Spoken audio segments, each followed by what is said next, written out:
Hey guys, Bobby Black from the Unsquared Circle, bringing you the true face of pro wrestling in collaboration with WrestlingRevolution.com.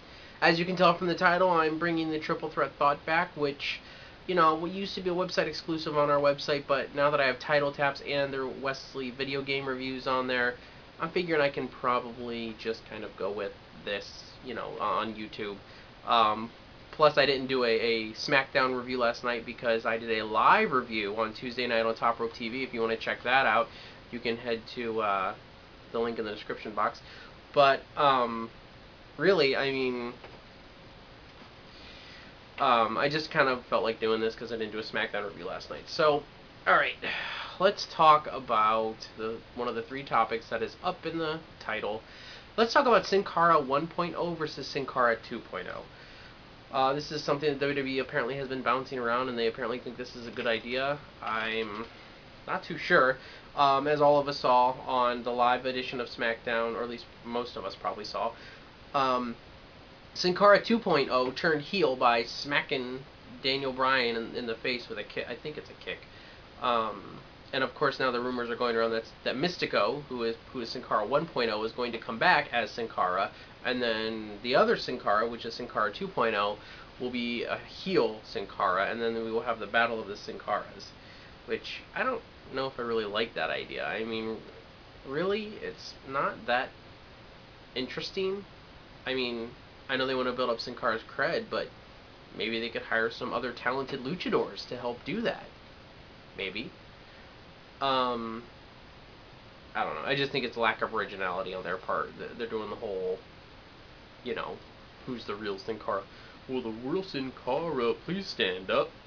Anyway, alright, so I don't kind of like this feud idea so much. We'll see how it goes. Since I'm the SmackDown correspondent, I have to kind of keep my eye on that. Alright, one of the other things I like to talk about is a big to-do. Sting versus Hogan. 10 years, 11 years, 12 years, something like that later. I mean, I don't even remember how. It's like, gosh, too many years later. I, again, don't really care. I really don't ever want to see Hogan in the ring again, just because Hogan just is done. He's done and done. I don't mind Hogan as like a character on Impact as much, but him in the ring is just not a good idea. Sting can actually still wrestle. Sting has put on some decent matches, even being in his 50s. So, I mean, I really, I know Sting's time is winding down, but, Sting's another decent character, and he can also still kind of go in the ring. So, I just don't like the idea of having Sting versus Hogan again. I mean, this won't be good. This will leave. This is like Bret Hart versus Vince McMahon. This rematch should have happened, or this match for these should have happened like 10 years ago. It's just going to be a poor match, and these two guys are too old, and it just won't work at all, period. So I'm not really excited. As I said, I don't mind Hogan as a character on Impact, and I don't mind Sting too much as a wrestler. I don't think Sting really needs to be involved in the heavyweight title. Trust me, if they make this match for the heavyweight title, I probably won't watch Bound for Glory, because that's just going to be a piece of crap. But I don't know. I think, that they're really grasping at straws for this and trying desperately to get ratings up, which they know how to get ratings up, they just don't do it. Next goes to my final point, which is the Bound for Glory series. We finally have our final four, which is Gunner, Bully Ray, James Storm, and Robert Roode. Bobby Roode, whatever you want to call him nowadays. I really don't agree with this, just because this is going to be the guy who's going to face the heavyweight champion at Bound for Glory, if I remember correctly. So, it's not that I don't like these four. Gunner, I think, is a good young blood who's... they're obviously pushing a little hard for this early in his career. I don't mind him. Heck, I think he should go for probably the tag titles with Abyss or something. But, yeah, they're just kind of giving a pretty big push for being so young. Bully Ray, I think, has always deserved a shot. He's great on the stick. He's awesome in the ring. And he's a great heel. So I don't really mind him in this Final Four. James Storm, I've always seen him as an upper mid-carder, never main eventer. He's talented, don't get me wrong. And I don't think that James Storm should be only like a lot of people say James Storm will be tagged for the rest of his career. I don't believe that. I think James Storm will make a good upper mid carder.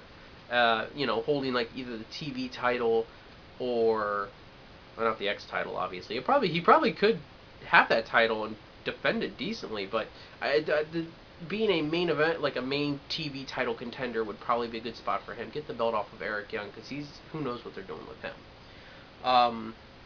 Bobby Roode, I think he's one of the guys, one of the few guys in this series who 100% deserves where he is in the thing. I really think that Bobby Roode, I mean, at this point, I'm pulling for Bobby Roode. I'm pulling for Bobby Roode to win. That's my pick. Now, I put a forum post on WrestlingRevolution.com saying, well, I kind of laid everything out there, and I just basically said, look, this is what we got. This is what I was hoping for. I was really hoping that in the finals of this series, we would get Rob Van Dam, Samoa Joe, AJ Styles, and Matt Morgan. Those are the 4 guys that I really think have proven themselves, worked really hard over the past 2 or 3 years.